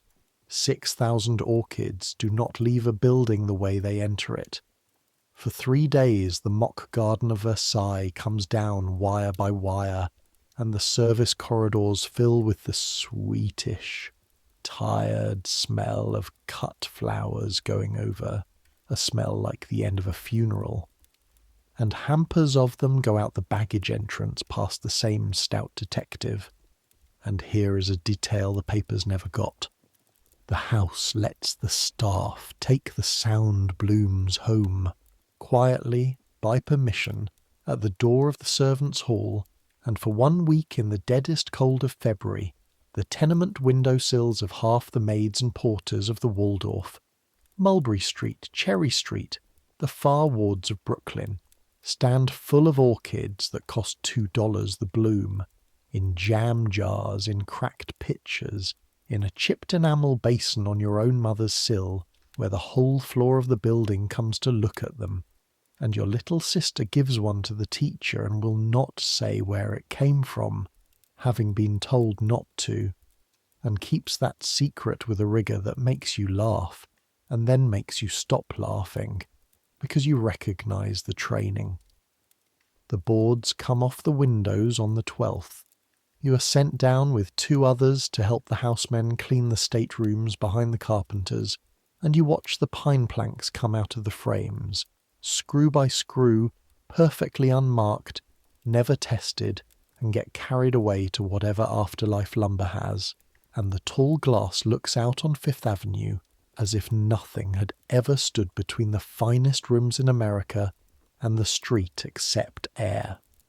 Within a month you can no longer entirely convince yourself you saw them. That is how the arrangement heals. It grows glass over its boards. But you helped carry the flowers that hid them, and your hands, as established, forget nothing. The bill comes due in ways the house whispers about all spring. The papers keep the argument alive for weeks. Sermons, editorials, the figure of $370,000 repeated like a drumbeat. And then the city itself answers, in the language cities speak. The taxmen reassess the Bradley Martin fortune upward, sharply, publicly, and the servants' hall reads that item aloud too, and Foss, of all people, delivers the epitaph over his cold tea. She threw a party for the poor of New York, he says, and the poor of New York sent a bill. Within 2 years, you will read this over another zinc table in another February, the Bradley Martins removed to England for good, driven out, the papers will say, by taxes and ridicule in equal parts, and they will give one last dinner before sailing, and you will think of a white-knuckled fist around a fan, and feel the 2 columns shift in you, not toward forgiveness. Never quite that, but toward the tired kinship of anyone who has watched anyone be spent. Annie Feeney comes back from St. Vincent's the first week of March, 3/4 of her former size, with a cough that is now part of her voice the way a crack is part of a bell, and the house, note this in both columns, takes her back, which not every house would do, and puts her on the linen room, lighter work, same wage, which is Mrs. Croft's doing and is never announced. And Annie stands next to you at the zinc table again, eating bread and dripping. And the first morning back she says, "I hear I missed a party," and the whole table laughs the low, careful servants' hall laugh, the one that must not carry up the stairs, and you feel the laugh knit the room back together like a seam. This also is what the maids saw and never told, that below stairs was a country, with a border and a language and a diplomacy, and even, on good mornings, a citizenship, and that half of what looked from above like civility was in fact the discipline of a nation that could not afford a single visible mistake. Delia Muldoon gives her notice in April. She has never been the same since the bracelet. Some accusations stay in the body like weather in a joint, and she has a cousin in Chicago, and a place promised in a private house, and on her last evening Mrs. Croft hands her the character letter in its envelope, and Delia reads it at the zinc table with her lips moving, and goes white, and then red, and cannot speak, and passes it down the table, and it says what such letters say. Honest, industrious, sober. And then it says one more sentence in the slow round hand from the lost property ledger. In 3 years' service this house has had occasion to test her character in ways no servant should be tested, and it held. Which is Mrs. Croft, in the only ink available to her, entering the bracelet into the record forever, not the finding of it, the wrongness of it, on a page Delia will carry for the rest of her working life. The best reference in New York, Bridget says afterward, is an apology you can fold. Nobody in that kitchen will ever hear a finer sentence spoken about any of them, and every woman at the table knows it and eats her bread. And the pearl hairpin surfaces one last time in May and closes its circle in a way you could not have invented. A letter comes to the housekeeper's office from a lawyer in Boston. The estate of a lady, the lady of 415 seasons past, is settling at last, and among the inventoried items claimed is a pearl-headed pin, and Mrs. Croft opens the lost property ledger to the line in her own hand. Item, room, date, finder, N. Cassidy, and the pin goes into a small box, into the post, into the estate of a woman who never knew she lost it, and 2 weeks later comes a second letter from the dead lady's sister. Enclosing, the office clerk tells the zinc table, having steamed nothing, having merely been present, enclosing $1 for the honest finder, and Mrs. Croft calls you in and puts the dollar in your hand, and holds her own hand over it a moment and says, "The ledger remembers, Cassidy. It is the only thing in this house that is allowed to," and looks at you, and you look at her, and the whole night of the 10th of February stands in the room with you both, unentered, unwritten, remembered in the one place ledgers cannot reach, and she says, "That will be all," and it is all, it is everything. You buy boots with the dollar and the saved half of March. The left heel had gone entirely. You had been walking on the year itself. Spring opens the windows. The Astoria next door climbs into it floor by floor. By summer the steelwork tops out at 16 stories, and the riveting stops one day like a headache lifting, and the finishing trades move in, and through the walls now come gentler sounds, plaster and pipe, a building being lined like a coat. In the autumn, the 1st of November, 1897, you stand in the crowd of staff at the service windows to watch.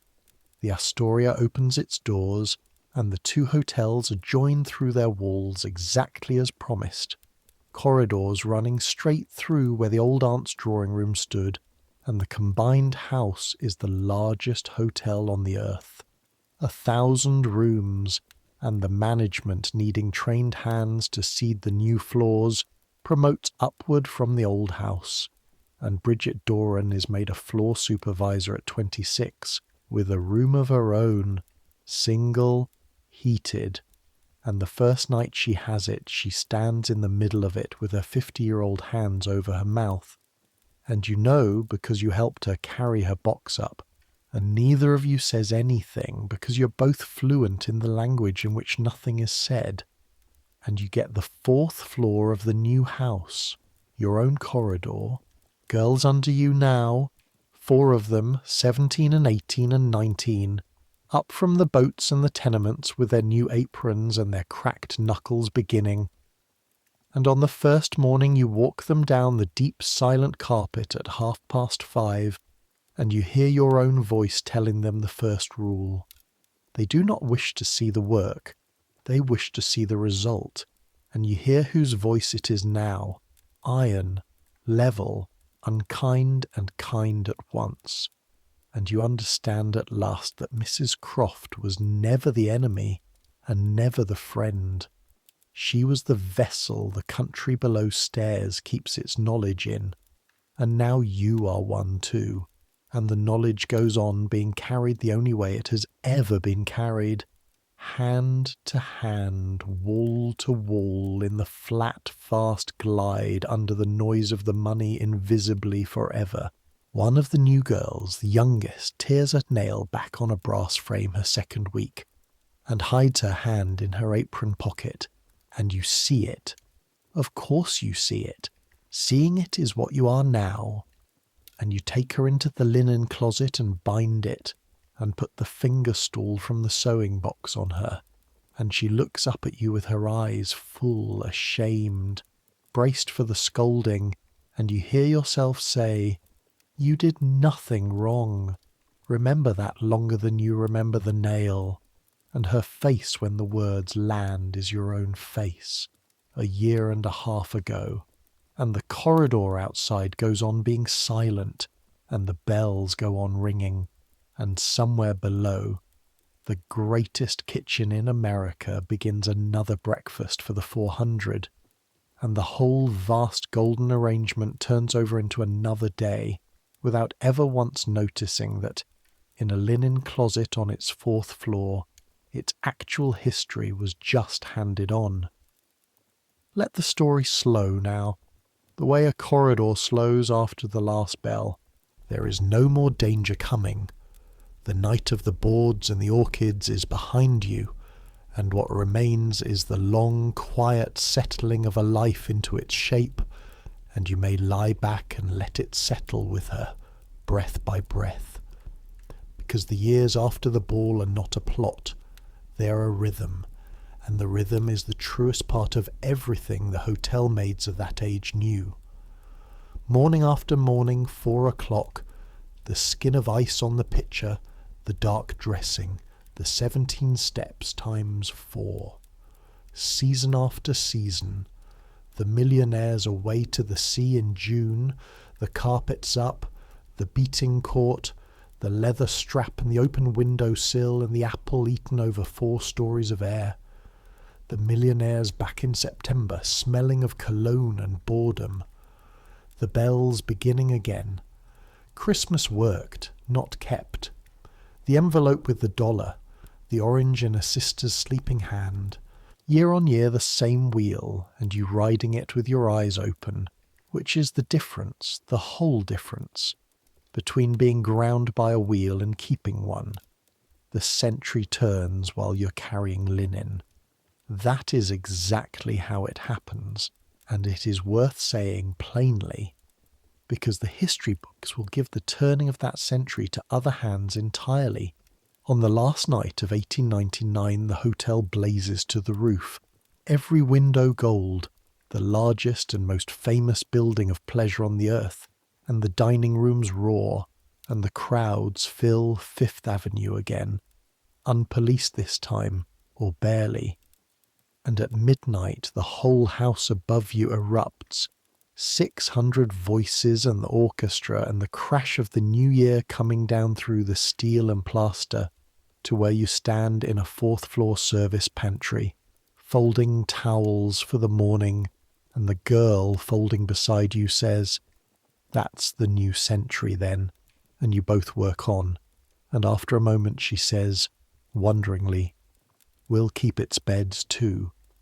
And that sentence, a 17-year-old with cracked knuckles at midnight, at the exact hinge of the ages, saying we'll keep its beds too, is the finest piece of history ever spoken inside those walls.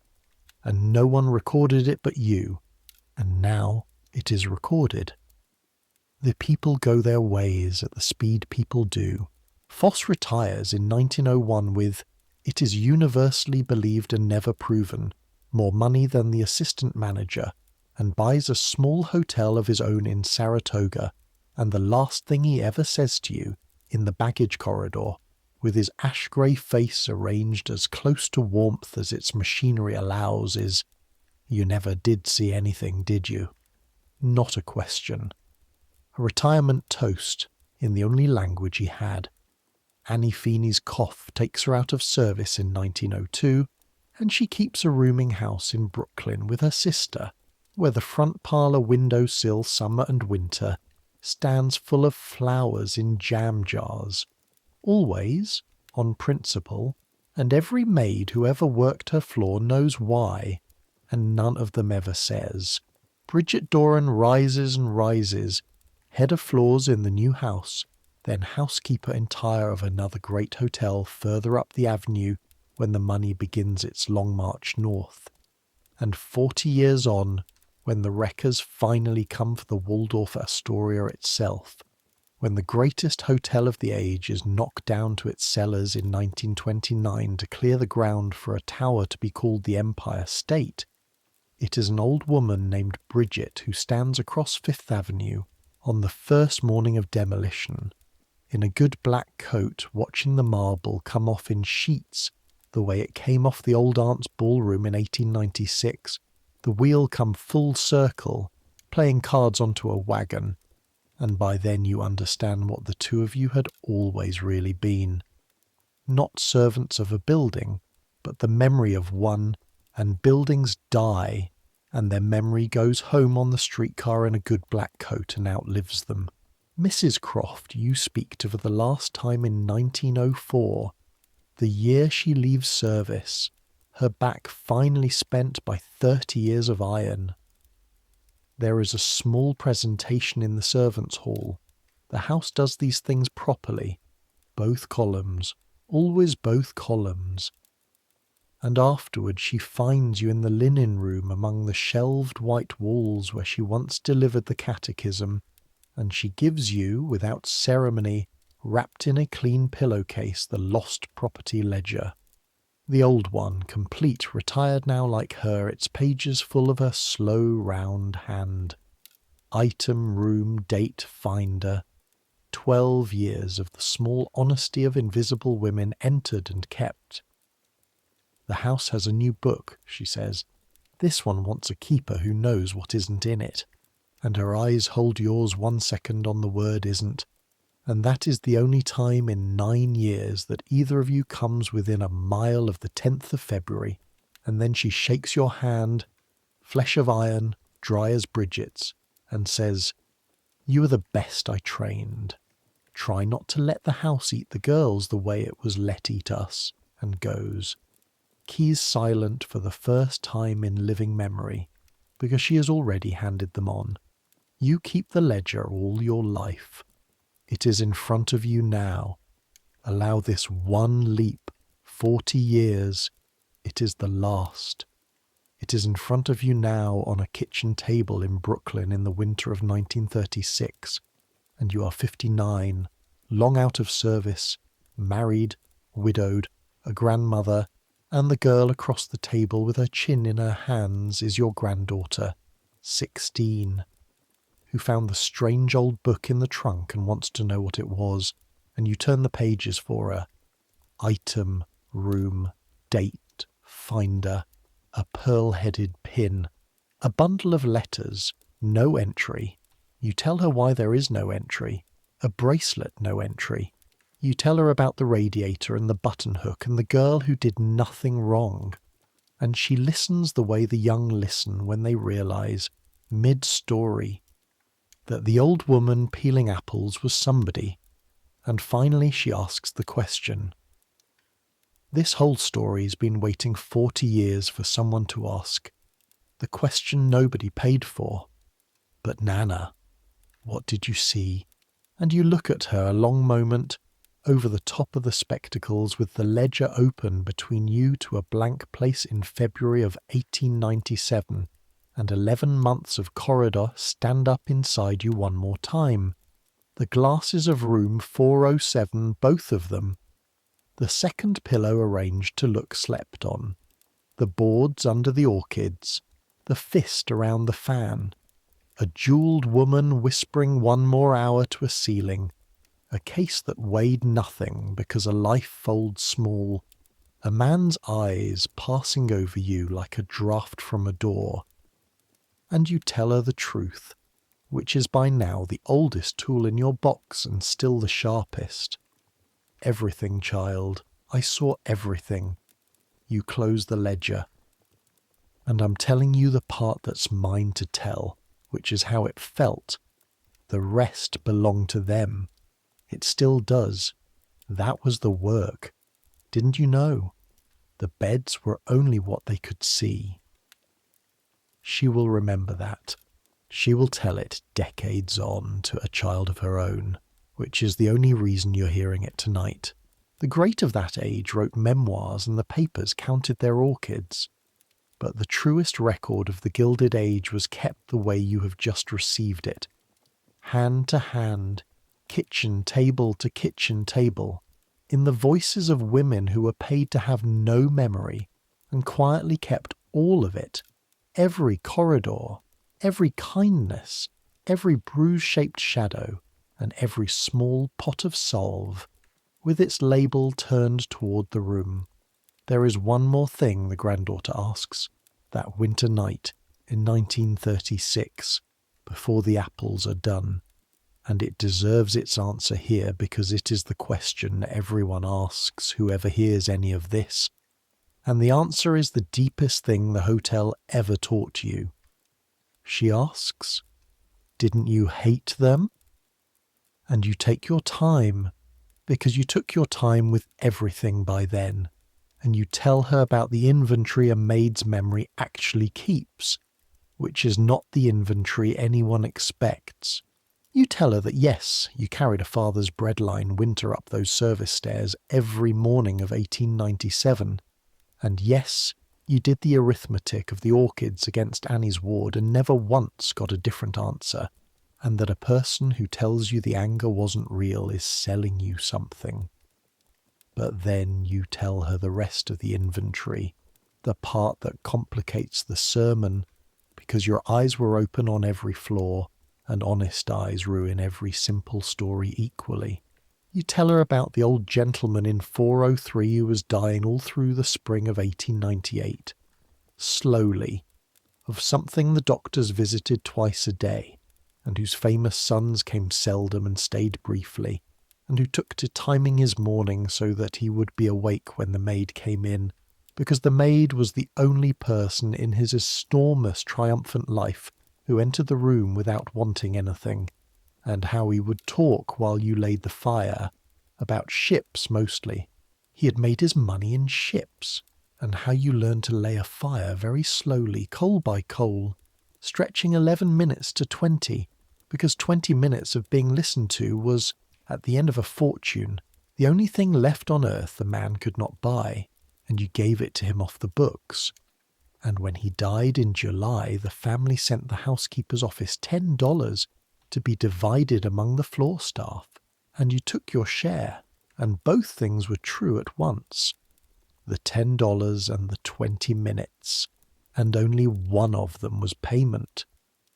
You tell her about the bride of 1899, 19 like you had been, installed in the finest suite of the new house by a husband 3 times her age, who rang her bell one October morning, and when you came was simply standing in the middle of the great room looking at her own trunks, and asked you, the way you ask a native the way, in a country whose language you don't speak, "What do you do all day, the others of you? What is there to do?" And was not mocking, was asking, was drowning in a silk so deep she could not find the floor of a single day, and you, who had 13 rooms waiting and 15 minutes of bread standing in your future, stood in the posture of not being here, and told her what maids do all day plainly, the linen and the grates and the stairs, and she listened the way people listen to voyages, and at the end she said, "You must be so tired." And then, in a small voice, in the middle of $400 a night, "I would give a great deal to be tired." And you never told anyone that either, because who below stairs had the ransom of pity to spare for her, and who above stairs would have understood that it was the saddest thing you heard that whole year, and the ledger of what the maid saw and never told had a whole chapter like this. A chapter nobody suspects. The rich, seen close, at daybreak, without their performance on. Not monsters, not gods.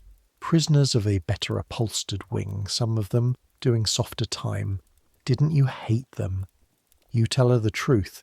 You hated the arrangement, and you hate it still in 1936, with the same clean, cold, useful hatred that got you through the beating court in July, and you will hate it with your last breath. The whole beautiful machine that heated the millionaire and iced the maid and called the difference natural. But the people, one by one, at arm's length, in the terrible honesty of their rooms, the people you mostly could not manage to hate because you knew too much. Hatred needs distance the way a fire needs draught. The maids of the Gilded Age were denied the distance. They saw the age from 10 inches in its nightclothes, in its weeping, counting its money and its hairpins and its last 20 minutes. And what they carried out of it, those who kept their eyes open, was something rarer than hatred and harder won than forgiveness.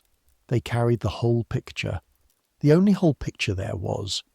The rich had their half, and the papers had a version, and the sermons had another, but the entire thing, top floor to drain, both columns, both true, that existed in one place only, behind the eyes of women carrying towels, and it has come down to us the way everything in this story came down, on the service stairs hand to hand, because it was too heavy for anyone to carry alone and too true to be allowed up the front way.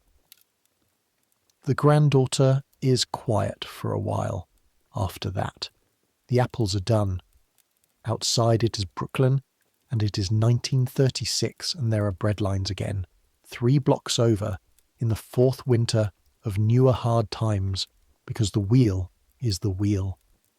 And then she says the thing that lets you know it all took. The whole freight, the whole handing on, she says, looking at the shut ledger. So the book isn't the record, you're the record. And you say, was child, now you are. And that is the whole ceremony. That is how she was confirmed into the order, and she carried it 50 more years, and someone she told carried it after that. And now, tonight, at the end of all the corridors, it has been handed to you, whoever you are, lying in the dark with your day's work aching out of your own 2 hands. You're the record now. It weighs nothing, a life fold small. Carry it the way it came, quietly.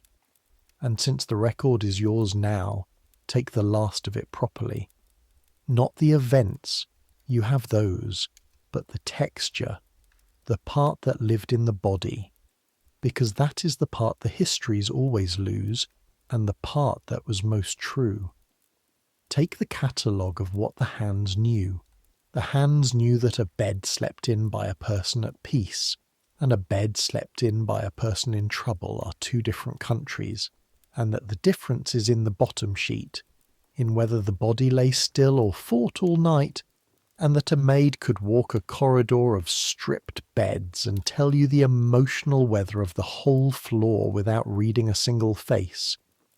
The hands knew the 7 kinds of dust, the grey felt of a room shut a week, the gritty glitter of the building site, the fine white ghost of powdered hair after a costume night, plaster dust, coal dust, the sweet dust of dried flowers, and the strange soft dust of a room where an old person is dying, which is mostly the person. The hands knew what real lace feels like against a cracked knuckle, like water, like a punishment, and what a real pearl weighs against a false one, and that the weight of a diamond is nothing at all, which never stopped seeming like a joke played on the whole world. The hands knew the temperature of every doorknob on the corridor by season, brass in February like a small bite, and knew the exact resistance of 40 pounds of wet linen at the first step and at the 68th, and knew that the body, given the same load daily, stops reporting it as pain somewhere in the 3rd month, and begins reporting it as simply the shape of the day, which is either endurance or surrender, and you never did settle which. The feet knew the building better than its architects. 17 steps times 4, but also the tread on the 3rd flight that rang if you struck its centre. So you never struck its centre. The place outside 409, where the floor beneath the carpet dipped a ½ inch and a full pail would tip its news down your stocking if you forgot. The seam in the state floor marble that told stockinged feet on a night errand exactly where they were in the dark. The ears knew the hotel's whole language, which bell was real want and which was loneliness ringing. They sound different. Loneliness rings twice quickly, wants ring once and wait. And the difference between a trunk being packed for a season and a trunk being packed for an ending, which the ears could tell through a shut door because an ending packs faster and stops more often. The nose knew everything first, always. The guest who had begun drinking in the morning, the fire smoking before it showed, the sickness in a room 2 days before the doctor's card appeared on the salver, violet water, macassar oil, ether, roses going over. The laundries lie like a homeland, and on the coldest mornings, on the top floor, coming through the painted shut window like a rumour, the smell of the bread carts 3 streets away, going to people who could not buy the bread, past people who would not have recognised it unsliced. That was the instrument they made of you, the arrangement's one great accident. Intending a servant, it built a witness. Intending hands, it built the finest recording device of its century and posted it, unsupervised, in every private room of the age. And then, this is the part that still makes you smile in 1936 thinly over the apples. It relied for its safety on the assumption that the device was too tired, too ignorant, and too grateful to be running. It never learned otherwise. The Gilded Age died believing its maids had seen nothing, because seeing nothing was what it paid them for, and it could not imagine an unpaid faculty. Every mansion, every hotel of that world worked the same wager, millions of rooms, and history is still collecting the winnings. Nearly everything intimate we know of how that age actually lived, how it slept, ate, fought, feared, dosed itself, treated its wives and its debts at 6 in the morning, came down not from the 600 at the supper, but from the country below the stairs, remembered in bodies, told at kitchen tables, kept the way you're keeping it now. They were paid $14 a month to have no memory. They kept the century instead. Somebody should have checked the arithmetic. And now come back, one last slow time, to where it is real. Not the kitchen table in Brooklyn. The corridor. It is always the corridor in the end. It is late on an ordinary night in the winter after the ball. No date this time. The ordinary nights have no dates. That is what makes them ordinary, and what makes them yours. And the last bell rang an hour ago, and the 4th floor of the greatest hotel on earth has gone down into its deep, expensive quiet. You're making the final round before bed, the walking of the corridor that is not a duty exactly, but that no good floor maid ever skips, the way a shepherd counts a sleeping flock. The gas is turned to its lowest blue points along the wall. The carpet takes your steps and gives back nothing. Behind each mahogany door a stranger sleeps in linen your hands made smooth, warmth your hands built at 6 in the morning, order your hands invented out of chaos while they were at breakfast.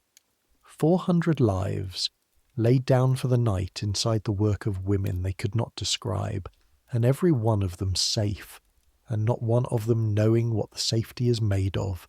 You know, you walk the left wall out of pure habit, though there is no one to pass, and you feel the house around you the way you've learned to feel everything, through the hands and the feet and the skin. The radiators ticking as they cool, 1 degree at a time. The faint mineral breath of the marble in the dark.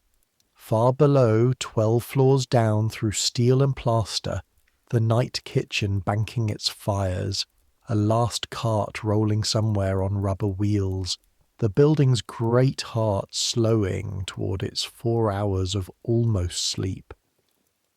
Outside the tall window at the corridor's end, snow has begun again over 5th Avenue, falling through the lamplight in slow diagonal drifts. laying itself over the awnings and the frozen gutters and the site fences and the breadline church and the tenements east of it and the river past that, over the whole hard, glittering, unfair, unfinished city, evenly, the way sleep falls on the just and the unjust alike, asking nobody's rank at the door. Your feet ache. They have earned it. Let them ache.